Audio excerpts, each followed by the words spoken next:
à toutes et à tous, bienvenue à Libre Ensemble, votre rendez-vous de la laïcité au sein du magazine En quête de sens. Homo homini lupus est. L'homme est un loup pour l'homme, disait la locution latine. Eh bien non. Aujourd'hui, on va plutôt vous parler altruisme, solidarité et fraternité anonyme, des valeurs largement partagées par la laïcité. Mais ces valeurs vont-elles retisser le lien social du monde? C'est la question posée à différents penseurs par le Centre laïque de l'audiovisuel.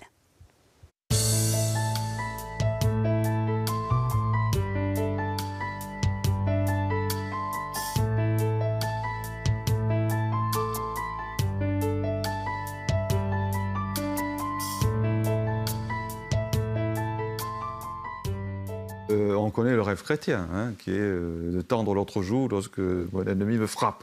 Bon, mais c'est vrai que c'est un rêve absolu, le rêve chrétien, et les socialistes qui ont un peu inventé, les francs-maçons qui ont un peu inventé la laïcité, n'avaient pas de rêve chrétien à leur disposition. Donc ils ont inventé une sorte de fraternité laïque, enfin indépendante de la religion, qui se traduit dans l'altruisme, dans le désir d'aider l'autre, qui existe profondément dans la nature humaine. Autant la nature humaine a un penchant égoïste, violent, très fort, autant elle a aussi un penchant altruiste. Là, chaque fois que vous avez un type qui se noie, vous avez toujours un brave type qui va se précipiter pour essayer de le sauver. C'est bizarre, quoi. C'est comme ça. Bon. Donc le fait que l'altruisme, c'est quelque chose de... Darwin disait que c'est par l'altruisme que l'espèce humaine est devenue supérieure aux autres. C'est grâce à l'altruisme qui est inscrit dans notre génétique que nous sommes devenus une espèce totalement supérieure aux autres et que nous ignorons justement la loi de la jungle, cette loi de la jungle dont les libéraux voudraient faire un paradigme qui n'existe pas. Bon. Et donc la laïcité est fondée sur ce besoin d'altruisme et ce désir d'altruisme, sur cette fraternité. Et c'est exactement la laïcité, c'est la fraternité de tout le monde, la fraternité anonyme. Et je dirais même plus que cette fraternité anonyme, elle existe dans le peuple. C'est ce que Orwell appelait la common decency. Eh bien, cette common decency, elle contient une part de fraternité et d'altruisme qui fait qu'on a envie d'aider l'autre, a priori, quoi. Sans idéaliser les classes populaires, puisque évidemment, même dans les classes populaires, les comportements égoïstes peuvent exister, mais globalement, soit on a la chance, comme moi, d'habiter dans un quartier populaire et on verra que les rapports d'entraide existent beaucoup plus que dans une banlieue résidentielle privilégiée de Montpellier ou d'ailleurs. Mais si on n'a pas cette chance, vous savez que tous les travaux, depuis Godbout au Canada jusqu'aux derniers travaux faits par PIF aux États-Unis, montrent que les comportements altruistes restent massivement répandus dans les quartiers populaires, beaucoup plus que dans les quartiers résidentiels.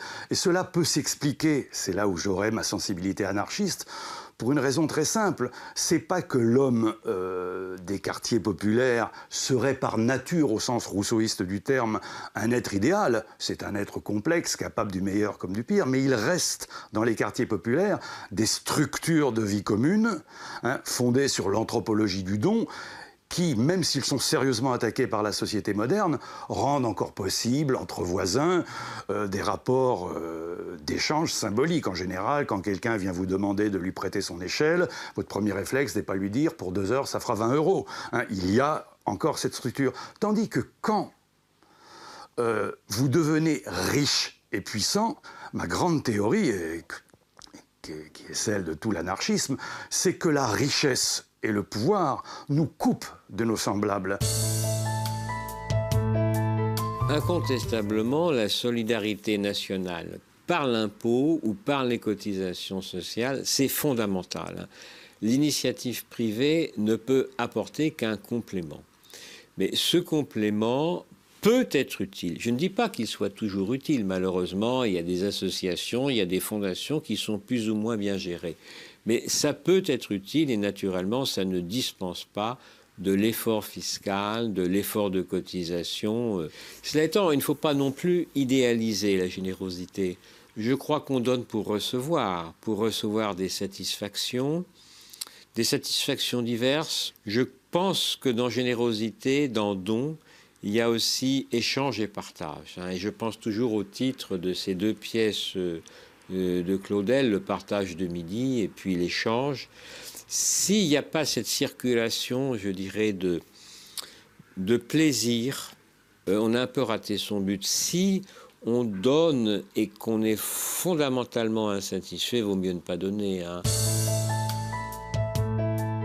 Il faut créer un service civique et où les jeunes, justement, seraient là pour toutes les misères, détresses, besoins, en France et aussi éventuellement à l'étranger, notamment dans les pays voisins de la Méditerranée. Et là, je pense que c'est un excellent apprentissage concret de la solidarité.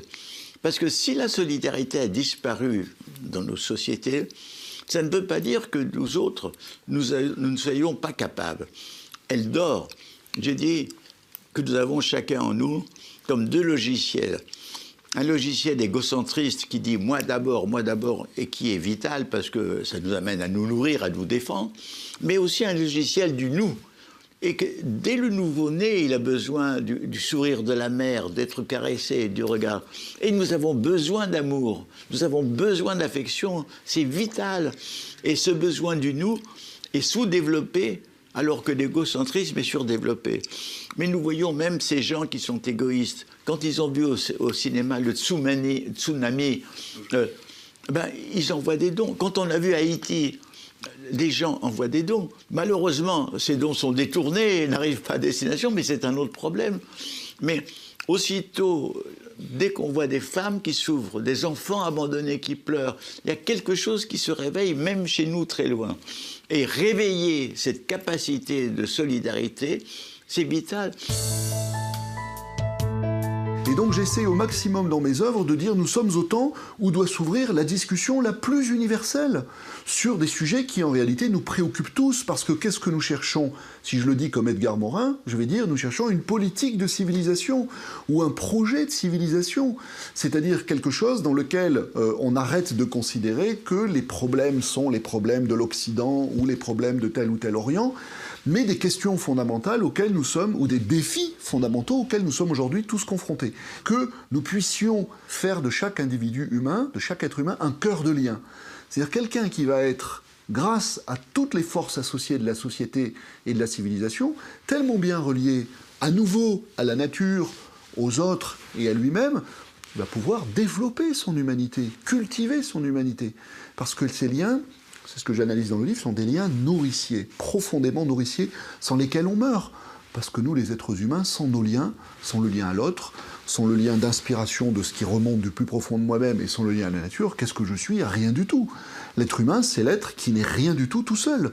Il est dans une interdépendance, il est dans une interaction qui n'est pas du tout quelque chose de négatif, qui est quelque chose de complètement nourricier. C'est-à-dire nous passons, si je devais employer une image, notre vie, et nous devons notre vitalité à tous les cordons ombilicaux qui nous relient au cosmos, à la société, à condition qu'on puisse entretenir une relation de fraternité, de partage, de solidarité, de coopération, etc. Et au lieu de croire donc que nous serions destinés à vivre dans la guerre de tous contre tous ou dans le chacun pour soi. Et le troisième cordon ombilical, c'est le cordon entre, Bergson aurait dit, le moi social et le moi profond.